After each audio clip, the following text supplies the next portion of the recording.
So this is a drill we're going to use to learn how to find and maintain these upper body points of contact and make sure you can kind of learn what it feels like to stabilize through there and be able to feel nice and sturdy through those points of contact. So like I said, to review the main points of contact for your upper body are going to be this heel of your hand, so this P-shaped bone, the piece of form over here, inside of that point, so inside of that bony spot on the outside of your palm. The second is going to be up near this thumb crease, kind of towards your thumb, and the third is going to be your fingers resting on the ground. If your elbow is in contact with the surface, say you're in a plank, you're also going to add into that the inner half of your elbow. So again, whatever points are in contact with the ground, you're trying to think are going to be nice and balanced. They're going to all have weight. None of them are a lot lighter than the others. You should feel all 3 points at all times. That'll make sure you're nice and balanced, nice and stable. It'll kind of spread the load up the chain, make sure everything else up above can kind of do some work and get moving. Same thing when I'm doing a plank variation, make sure I'm actually reaching through all of those points. A lot of times people will push just in their elbow, and that does make your shoulder do weird things. Get all of the points in contact first, and then finish setting up for the exercise and then performance. So I'll show you options for both to kind of learn what it feels like here. What we're going to do for just the hands here is we're just going to do it on hands and knees. Now you're going to do similar to what we did with the foot. You're just going to find that heel of your palm. I'm going to come over and find that kind of that base of my thumb, or like the crease of my thumb here. So I'm kind of just getting this in contact with the ground. And then I'm just letting my fingers rest onto the ground. I'm going to make sure I have equal weight through all of those. Elbows are relaxed. I'm not fully locking out as hard as I can or anything. I'm not like keeping them super bent, just relax. And then same thing with my shoulders. I just want to get my shoulders just away from my ears a little bit. And all I'm going to do from there is just push through that heel of my hand away from the ground lightly. And even right there, I already start to feel a little bit of activation through here. It's nothing crazy. But now my goal is to just maintain those 3 points of contact as I just shift my weight forward and back. My goal is to not lose any of those points of contact. This is a great way for us to start to get some range of motion back at the wrists if you're limited there, as well as start to learn how to stabilize the shoulder as we start to play this. We can also play with side to side, where our goal is the same, try to maintain all 3 points of contact.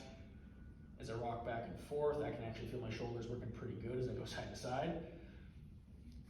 If you look at just what's happening at this one hand as I do this, like I said, heel, I'm gonna find that base of my thumb there, and then let my fingers just rest on the ground. Similar to our arch in our foot, with the foot contact drill, as I shift my weight over, you can see that palm just naturally kind of drifts down towards the ground, similar to our arch. Because our hand is our foot is our hand, it's just one has a thumb. So it's very similar. What we're trying to do is, again, make sure that load is nice and spread up through our hand so we can stay nice and stable there. So then things up the chain can kind of take on some of that weight. All the muscles can do their job, all the joints can move as we want them to. So that's the main idea. To put this into practice, how this would look for something like a push-up is if I get those points of contact, heel, thumb, rest the fingers down. Now my goal is to maintain those points of contact as I get set up.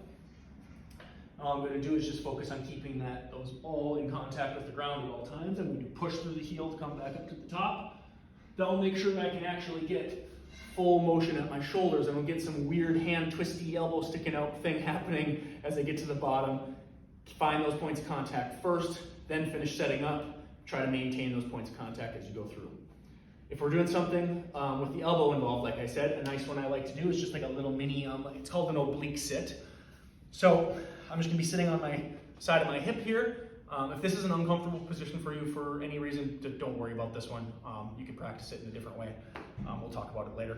But I'm going to do the same thing. I'm gonna find that heel of my hand, find that thumb, and then get my inner elbow on the ground. And those 3 points, I'm just going to lightly push myself away from the ground. As I do that, I actually feel my, under my armpit turn on a little bit. My shoulders away from my ears, nice and light. And I actually feel my obliques working a little bit. So it's nothing crazy. I'm just trying to make sure I keep all of those points heavy on the ground. If you really struggle to feel this thumb side down on the ground, you can easily prop this up with a pad, a little step, a book, a folded towel, anything like that works. But again, the main thing here is to get all 3 of those points in contact. Again, the whole point of this is to make sure I'm stable down here so that this stuff can do the job we want it to. If I'm only on my elbow, I'm gonna feel very unstable, and your body's naturally gonna tighten a bunch of stuff up so you don't fall over. that's going to defeat the purpose of the exercise, especially if our goal is really to improve mobility and change how you're feeling as you move. So get those points of contact, and then from there we're thinking just light reach into the ground. Like I said, like that, I just feel my shoulder engage a little bit and my shoulder blade, feel my obliques turn on a little bit. And that's what we're kind of playing with. Just kind of playing with like dropping into it, kind of push out of it, just trying to maintain all 3 points. All right, give that a try. Let me know how it feels.